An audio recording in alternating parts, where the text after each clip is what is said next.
ഇനി നമ്മൾ കായിക ലോകത്തേക്ക്. രാജ്കോട്ട് ടെസ്റ്റിൽ ഇന്ത്യ ശക്തമായ നിലയിൽ.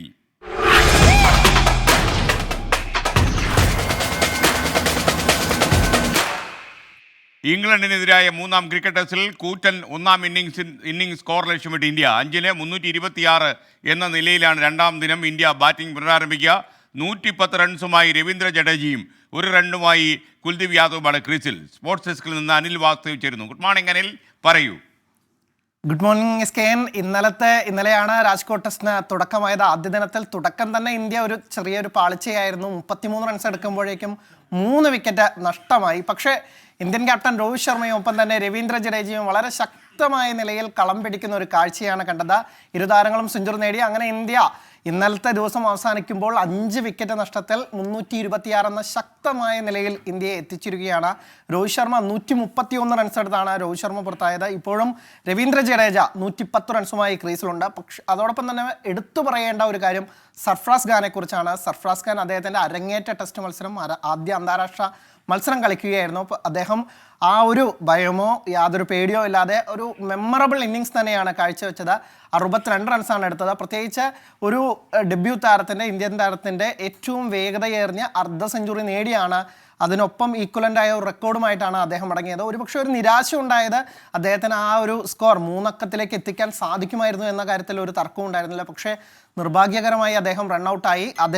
ആ റണ്ണൗട്ടിന് കാരണക്കാരനായത് രവീന്ദ്ര ജഡേജയാണ്. അദ്ദേഹം സെഞ്ചുറിയിലേക്ക് നീങ്ങുകയായിരുന്നു. അപ്പോൾ വന്ന ഒരു ചെറിയൊരു മിസ്അണ്ടർസ്റ്റാൻഡിങ്ങിൻ്റെ പുറത്താണ്. അതിനകത്ത് പിന്നീട് ഈ മത്സരശേഷം രവീന്ദ്ര ജഡേജ അദ്ദേഹത്തിൻ്റെ ഇൻസ്റ്റാഗ്രാമിൽ ഒരു പോസ്റ്റ് ഇടുകയും ചെയ്തു. തൻ്റെ തെറ്റാണ്, തൻ്റെ റോങ് കോൾ മൂലമാണ് സർഫ്രാസ് പുറത്തായത്.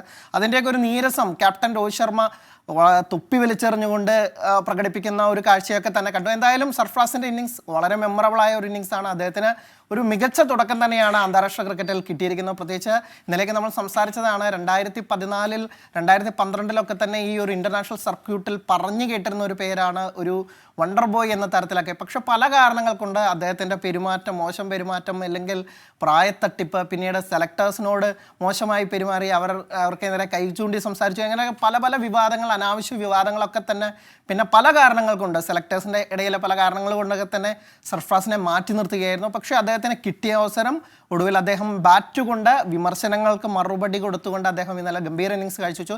ഇന്ത്യ ഇനി 5-ന് 326 എന്ന നിലയിലാണ് ഇന്ന് ബാറ്റിംഗ് പുനരാരംഭിക്കുക. ഒരു 500-ന് മുകളിൽ ഒരു റൺസ് തന്നെ ഇന്ത്യക്ക് ആവശ്യമാണ്. കാരണം ഇംഗ്ലണ്ടിനെ അറിയാം, ഇംഗ്ലണ്ട് വളരെ വേഗത്തിൽ ബാസ്ബോൾ ശൈലിയിൽ അടിച്ച് റൺസ് ഒരു 500-600 ഒക്കെ എത്തിക്കാൻ തന്നെ ആയിരിക്കും അവരിറങ്ങുക. അതുകൊണ്ട് തന്നെ ഈ മത്സരത്തിൽ റിസൾട്ട് വേണമെങ്കിൽ ഇന്ത്യക്ക് ഒരു നല്ല സ്കോർ വേണ്ടിയിരിക്കുന്നു. ഇനി ഇറങ്ങാനുള്ളത് ധ്രുവ് ജുറലും അശ്വിനൊക്കെയാണ് ഒരു റെക്കഗ്നൈസ്ഡ് ആയിട്ടുള്ള ബാറ്റേഴ്സ്. പക്ഷേ ഒപ്പം തന്നെ രവീന്ദ്ര ജഡേജയൊക്കെ തന്നെ നമ്മളെ ഒരു നല്ല സ്കോറിലേക്ക് എത്തിക്കുമെന്ന് പ്രതീക്ഷിക്കാം. ഒപ്പം തന്നെ ഇന്ത്യ ബൗൾ ചെയ്യാൻ ഇന്ന് ഒരു സെക്കൻഡ് സെഷനിലോ അല്ലെങ്കിൽ തേർഡ് സെഷനിലോ ഒക്കെ വരുമ്പോൾ അശ്വിൻ്റെ 500ാം ടെസ്റ്റ് വിക്കറ്റ്, അതിനുവേണ്ടിയാണ് ഞാനടക്കമുള്ള പേഴ്സണലി കാത്തിരിക്കുന്നത്. എന്തായാലും അശ്വിൻ ഇന്ന് 500ാം വിക്കറ്റ് വീഴ്ത്തുമെന്നും പ്രതീക്ഷിക്കാം. ഒപ്പം തന്നെ ഇന്ത്യ ഒരു വമ്പൻ സ്കോർ, ഒപ്പം തന്നെ ഇംഗ്ലണ്ടിനെ എളുപ്പമെറിഞ്ഞിട്ട് ഇന്ത്യ ഒരു ജയത്തിലേക്ക് നീങ്ങുന്ന കാഴ്ച വളരെ വൈകാതെ തന്നെ കാണാമെന്ന് പ്രതീക്ഷിക്കുന്നു. SK. Thank you Anil Vasudev, well done. Okay, thank you.